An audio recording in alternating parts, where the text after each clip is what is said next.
All right, so a lot of people have been asking me about where does my workman's compensation case stop? And I'll be honest with you right now, I really don't know. I will tell you this much.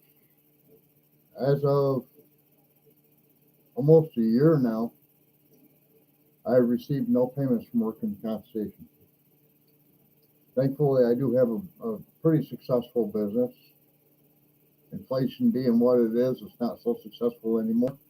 But pretty successful. But as it is right now, I really have no income. Workman's compensation cut me off. My boss did offer me my job back, which I appreciated, under conditions which I could not do. Those conditions were I would have to go back to do my 12-hour day job and do what my job would normally be doing. Let me give another light on in here. It's a little dark in here. All right, that'll probably be better. All right, so my boss did offer me to go back and with a new position, but I would have to do my job for 2 months, which would be 12 hours a day. And because I'm so limited on what I can do, I would only be allowed to do so little that it would actually be very boring for me to go back and do that job. And then after that, my new position would have put me into a desk job.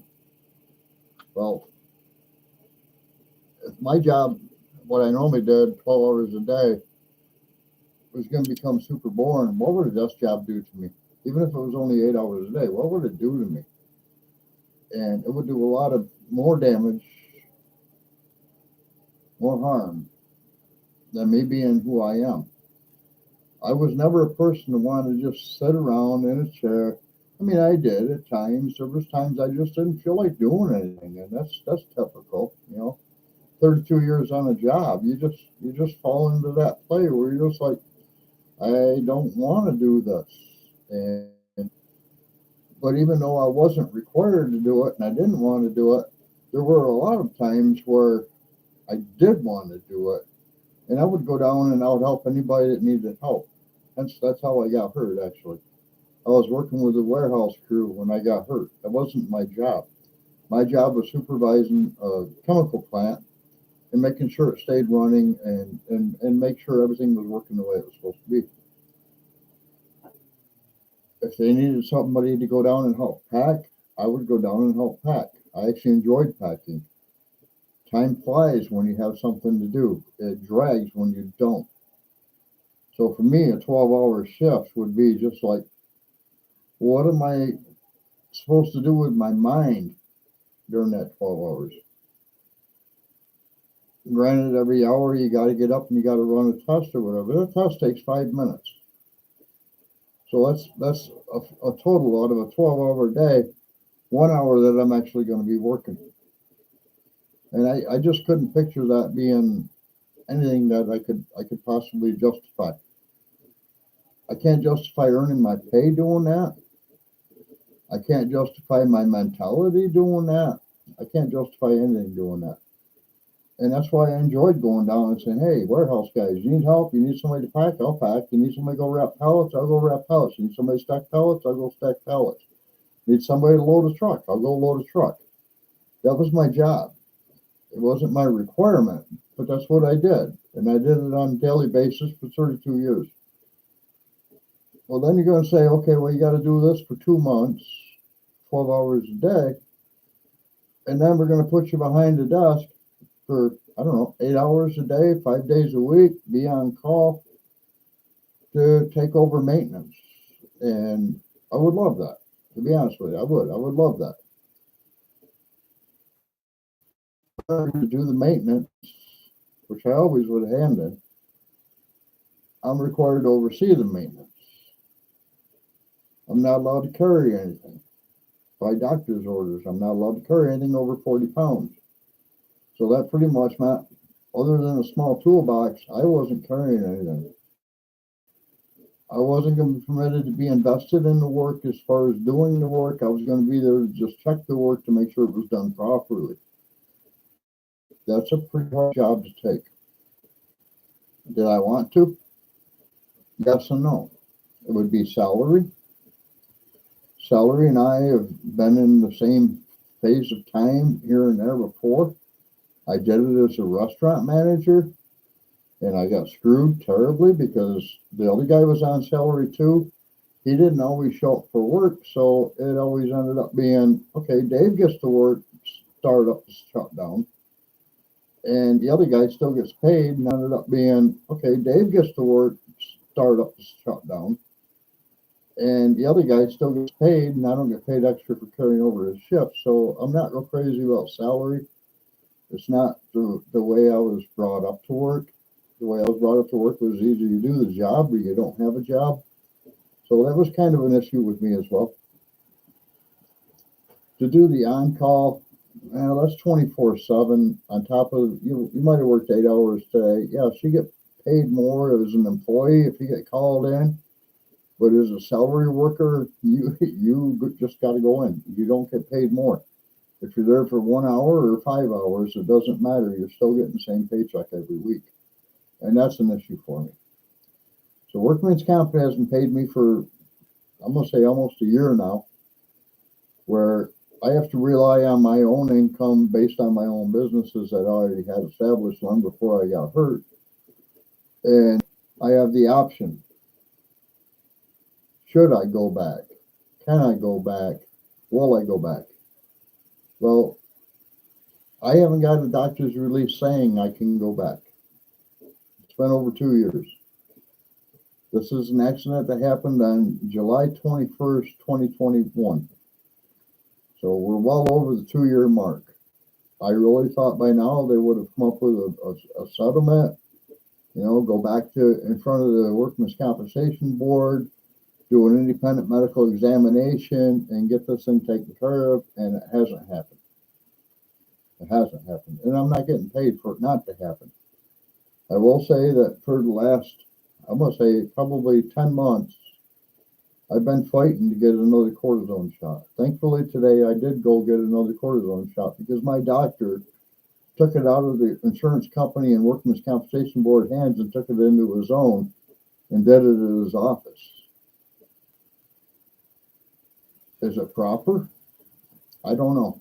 I really don't care. When I got totally infected with the titanium infection I had in my ankle from the repair work they did when I shattered it, I ended up with what they call osteoporosis arthritis. And for that, I think it's osteoporosis. It might be a different name, but something similar to that anyway. But I have been fighting with my ankle being so bad that I could be up for an hour and I'm sitting down for maybe an hour and a half, 2 hours afterwards before I can even get up to go to use the bathroom again. Now, granted, that's not really always going to be a good case. Sometimes you need to use the bathroom. If you can't walk to the bathroom, you have issues with that. As of today, going to my doctor, I'm back to walking with a cane because without that cane, my foot hurts so bad, I can't walk. Will it be better tomorrow? I sure hope so. And Workman's Comp was told by my doctor that if the cortisone shots stop working at any point in time, or if they only work for a very short point of time and then it stops working quickly, like a week, 2 weeks, whatever, they're going to have to go a very short point of time and then it stops working quickly, like a week, 2 weeks, whatever. They're going to have to go back in and redo surgery. And that surgery will be fusing all of the bones in my ankle so that none of them can move. Do I want that? No, I don't. I want the cortisone shots. I fought for the cortisone shots. I fought for them for 10 months now. I finally got one today. It takes a lot. So I just want people to understand, workman's compensation is not on your side, ever, ever. The workman's compensation insurance that me as a company have to have on my own employees is not there to support my employees. They're there to support their dollar. That's all they're for. If they start losing a dollar, they'll start doing everything they can to cut back having to pay out $1. Will my settlement ever come in? And if it finally does, what's it going to be? I don't know. I can't pay myself the same amount my job paid me. I made $50,000 a year at my job. I made, I think, $35,000 a year working for myself, and that's the maximum I can pay myself. And right now, I'm getting to the point where it's really putting a hurt on my business because we got inflation going on. I sell garden seeds, and we don't sell as many garden seeds. When the cost of everything goes up, you think people would buy more seeds so they could grow more?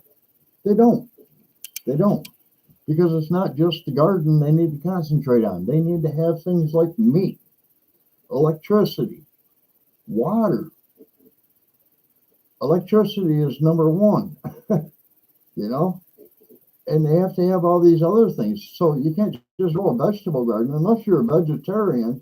You can't just grow a vegetable garden and expect to survive off of it. And even if you are a vegetarian, you still can't do it without water, electricity, and a roof over your head at the end of the night that supplies you with the heat you need, which probably uses propane or wood or whatever.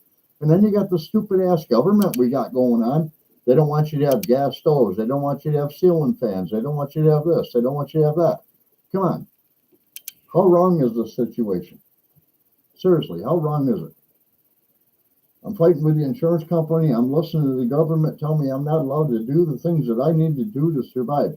If I'm not allowed to have a gas stove in my house, that means I'm not going to be allowed to have a gas heater in my house. That means I got to change everything over to electric. Electric is not cheap. Electric is very expensive.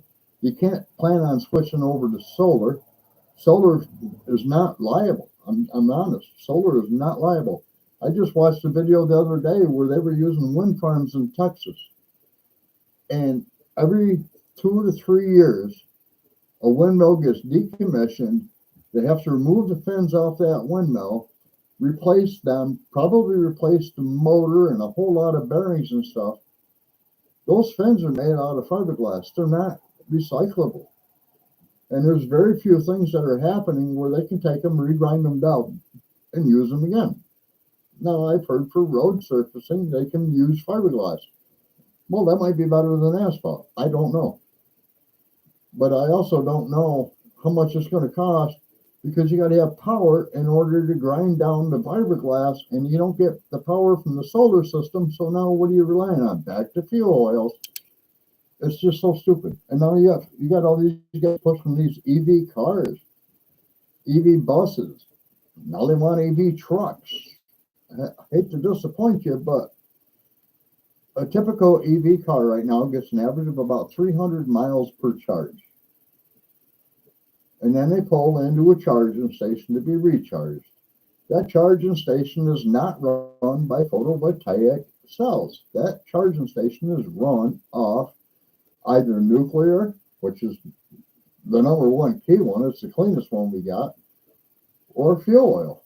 You know, I mean, you don't get the balance of saying, yes, we're going to do this and it's going to work, because it doesn't work. It's impossible to make it work. That's like having what they call a perpetual motion engine, where it can almost generate enough electricity for what it's using, but it can't produce anything out the other side if it's using everything it's producing, because you have to produce enough to be able to produce what runs the motor and have extra to be put out the other side to produce electricity. It just can't happen. It's impossible. Even with zero friction rotors and stuff that they're coming out with now, where they use magnets to make that rotor spin freely on the inside, they cannot create more power than what it takes to keep that spinning to put more energy out the backside. It just doesn't work. So our government is asinine in thinking that PV is going to work. Photovoltaic is not. You can't use solar energy.